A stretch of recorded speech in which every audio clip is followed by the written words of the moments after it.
পানি এমন পর্যায়ে আছে, আমার বুক পরিমাণে পানি পড়ে গেছে।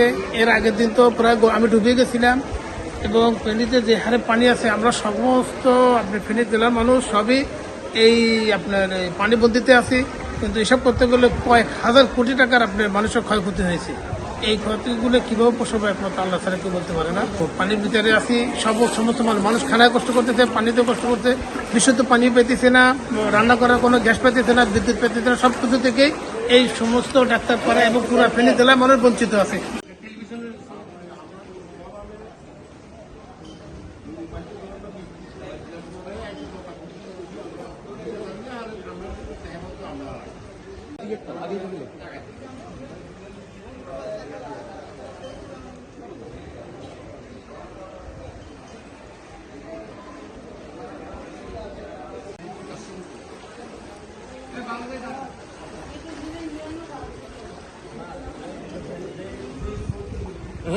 ঘুরেছ না